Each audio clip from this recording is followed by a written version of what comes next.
अयोध्येमध्ये प्रभू श्रीरामचंद्र यांच्या मूर्तीची प्राणप्रतिष्ठेचा क्षण जसजसा जवळ येऊ लागला तसतशी भाविकांमधील उत्कंठा शिगेला पोहोचली।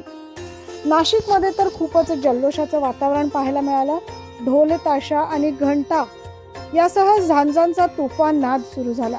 डमरूच्या तालावर शंखनादाचा गजर आणि घोषणांच्या सातत्यपूर्ण जयघोषात रामलल्लाची मूर्ती पडद्यावर दिसताक्षणी हजारो कंठांमधून एकाच वेळी जय श्रीराम सियावर रामचंद्र की जय, जय सीता राम सीताचा वारंवार जयघोष करत भाविकांनी अयोध्येतील रामलल्ला मूर्ती प्रतिष्ठापनेचा क्षण नाशिकच्या काळाराम मंदिरात याची देही याची डोळा अनुभवला।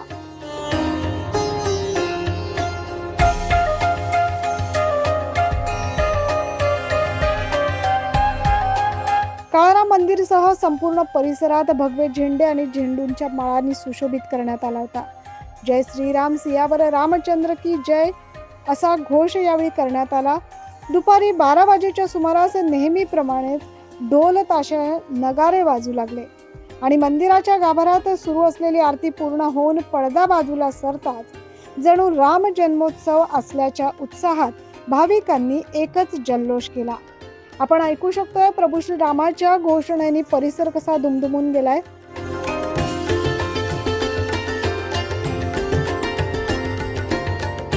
रामभक्तांनी यावेळी काळाराम मंदिराच्या परिसरामध्ये महाप्रसादाचे वाटप केले। सोबतच या ठिकाणी सर्वरोग निदान शिबिराचे देखील आयोजन करण्यात आले। संपूर्ण नाशिक नगरीत रामलल्ला प्राणप्रतिष्ठा निमित्त जयघोष आणि जल्लोष बघायला मिळाला।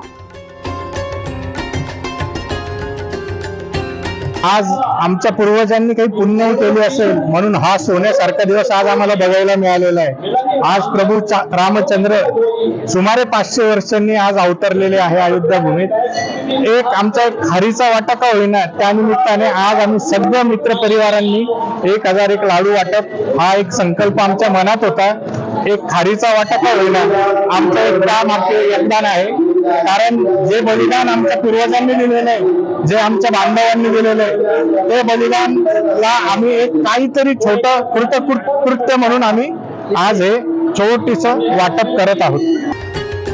पंचवटीतील चतुसंप्रदाय आखाडा येथील श्री व्यंकटेश बालाजी मंदिरात श्री बालाजी भगवान, प्रभू श्री रामचंद्र आणि श्री कृष्ण भगवान यांची आरती संपन्न झाली। यावेळी मोठ्या संख्येने भक्तांची उपस्थिती लाभली। या प्रसंगी भक्तांनी महाप्रसादाचा देखील लाभ घेतला।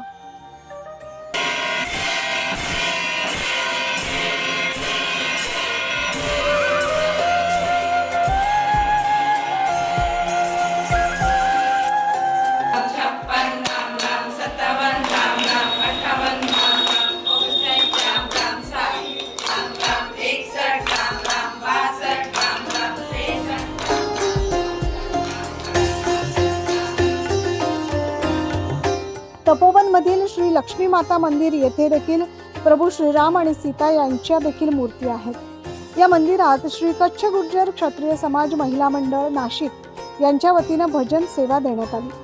सोबतच प्रभू श्रीरामाची आराधना करण्यात आली।